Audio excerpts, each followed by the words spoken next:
आता भेसळयुक्त पनीर खायची अजिबात गरज नाही का? अहो, घरच्या घरी शुद्ध पनीर तुम्ही करू शकता. बरं, हे पनीर करताना व्हिनेगर वापरायची गरज नाही.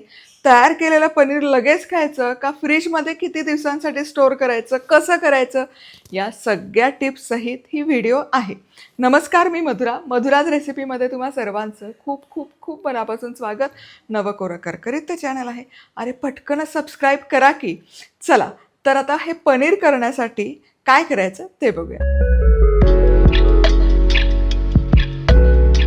चला, सगळ्यात आधी पनीर करण्यासाठी 2 लिटर दूध घेतलं. कुठलं दूध आहे? फुल क्रीम दूध आहे, ज्याला म्हशीचं दूध असंही म्हणता. भारताबाहेर तुम्ही राहत असाल तर होल मिल्क याला असं म्हटलं जातं. तर गाईचं दूध नको. गाईच्या दुधामध्ये स्निग्धांश कमी असतो, पनीर कमी येतं. आता हे दूध गरम करायला ठेवायचं. दुधाला एक उकळी काढून घ्यायची. आता हे दूध गरम होत असताना ना मध्ये मध्ये बेसला ढवळत राहणं गरजेचं आहे. हे बघा, म्हणजे मग दूध खाली चिकटत नाही कढईला, त्यामुळे असं मध्ये मध्ये ढवळत राहा. चला, दुधाला इथे उकळी फुटायला सुरुवात झाली. हे बघा, दूध आहे ना उकळेपर्यंत गरम करा.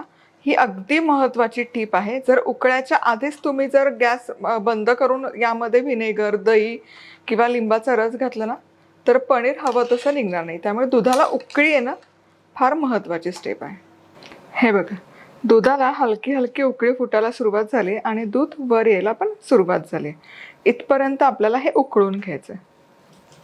हे बघा, दिसते उकळी फुटलेली. पुढची सगळ्यात महत्त्वाची टीप, अशा उकळत्या दुधामध्ये कधीच व्हिनेगर, दही किंवा लिंबाचा रस नाही घालायचा. गॅस बंद करायचा. अशा उकळी फुटलेल्या दुधामध्ये तुम्ही जर ते फाडायला गेलात ना, काय होतं, ते पनीर मोकळं मोकळं होतं आणि एकसंध गोळा होत नाही. ड्राय होऊन जातं, कडक टणक होतं. ते टाळण्याकरता आता गॅस बंद केला. हे बघा, हलकीशी वाफ यातली घालवूयात आणि आता यामध्ये पाव कप बरोबर लिंबाचा रस घेतलाय. हा लिंबाचा रस थोडा थोडा करत घाला. दूध आपल्याला फाडून घ्यायचं. थोडा थोडा रस घाला आणि दूध असं मिसळत राहा. आणि हे तोवर मिसळायचं जोवर यातलं पनीर सेपरेट नाही होत. हे बघा, थोडाच रस घातलाय तरी हे पनीर सेपरेट व्हायला सुरुवात झाली. याच्याऐवजी 2 चमचे तुम्ही व्हिनेगर घातलं तरी चालेल किंवा मग पाव कप दह्याचा देखील वापर करू शकता. बघा, पनीर सेपरेट व्हायला लागलं की नाही, तरी अजून मी पूर्ण रस घातलेला नाही आहे.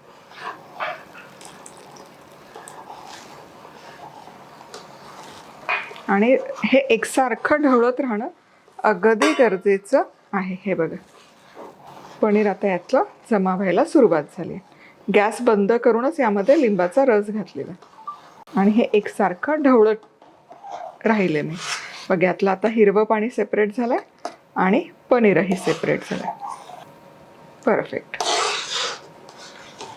आता हे पनीर काढायचं आहे तर मस्लिन क्लॉथ घेतलं तरी चालेल, पण मी सुती कापड घेते. आणि काय करायचं, खाली असं खोलगट पातेलं, त्यावर ही चाळणी आणि त्यावर हा रुमाल ठेवायचा, सुती कापड ठेवायचं. या कापडावर हे पनीर काढून घ्यायचं. आता याचं खालचं पाणी जे आहे, हे हिरवट पाणी, हे टाकून द्यायची गरज नाही. कढी करताना तुम्ही, कारण त्या पाण्यामध्ये खूप जास्त प्रमाणात प्रोटीन असतं, त्यामुळे कढी करण्याकरता तुम्ही ते वापरू शकता. कणिक मळताना वापरू शकता. डाळ करताना ते पाणी वापरू शकता. त्यामुळे मी जनरली हे पाणी फ्रीजमध्ये स्टोअर करून ठेवते आणि जेव्हा हवं तेव्हा ते वापरते. पुढची सगळ्यात महत्त्वाची टीप म्हणजे, पनीर आता गरम गरम आहे, त्यामध्ये थोडासा आंबटपणा आहे. तो आंबटपणा आपल्याला काढायचा आहे, पण गरम पाण्यात गार पाणी घालू नका, नाहीतर त्याचं टेक्स्चर पूर्ण निघून जातं.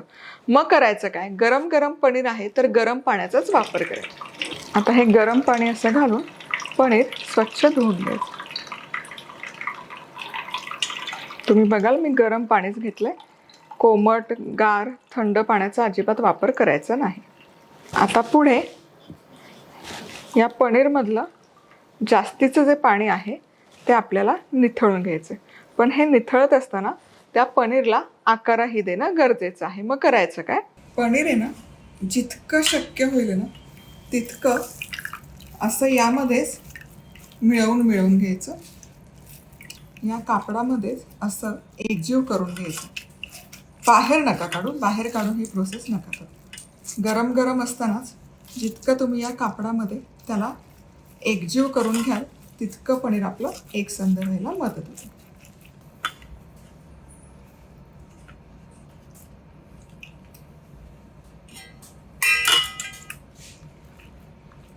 आता माझ्याकडे हा असा जाळीचा डबा आहे म्हणून मी वापरते. आता याच्यावर एकसारखी डिश ठेवायची. ही अशी एकसारखी डिश ठेवणं गरजेचं आहे, म्हणजे त्याला आकार एकसारखा येतो. असं वर जड ओझं ठेवायचं आणि यातलं पाणी आता निथळण्याकरता ठेवून द्यायचं. आता हे असंच रूम टेम्परेचरवर ठेवूयात. हे पनीर आहे ना, खाली अशी डिश ठेवली, डिशवर अशी जाळी ठेवली आणि त्यावर हा डबा ठेवला. हे बघा, त्यामुळे काय होतं, जास्तीचं पाणी आहे ते निथळून जायला मदत होते. अर्धा तास रूम टेम्परेचरला ठेवून झाल्यावर हा डबा आहे ना, मी असाच फ्रीजमध्ये ठेवते. ओझं त्यावरचं काढून घेते आणि किमान म्हणजे पनीर वापरण्यापूर्वी 1 ते 2 तास तरी फ्रीजमध्ये सेट करून घेणं अगदी गरजेचं आहे. आता इथे पनीर आहे ना, 1 तासापेक्षा थोडा जास्त वेळ मी सेट करण्याकरता ठेवलं होतं आणि आता हे बघूयात कसं झालं. चला हे बघा, आता हे काढते.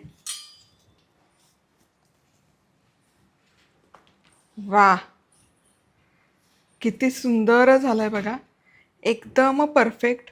याला टेक्स्चर किती छान आलाय आणि आपलं बाजारात मिळतं ना त्या पनीरसारखंच हे परफेक्ट झालंय.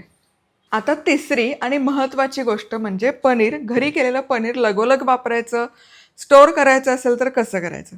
आता तुम्हाला सांगते. क्लिंच रॅप येतो, रॅपिंग पेपर येतो, तो घ्यायचा, त्यामध्ये हे रॅप करायचं आणि डब्यामध्ये भरून फ्रीजमध्ये ठेवायचं. 4-5 दिवस छान टिकतं, अजिबात खराब होत नाही.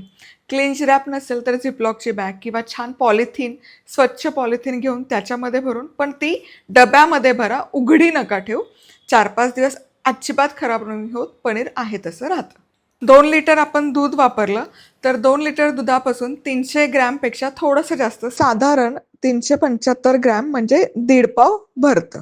पुन्हा भेटूयात अशाच साध्या सोप्या रेसिपीसोबत. तोवर मस्त राहा, खुश राहा, आनंदी राहा, सगळ्यात महत्त्वाचं खात राहा.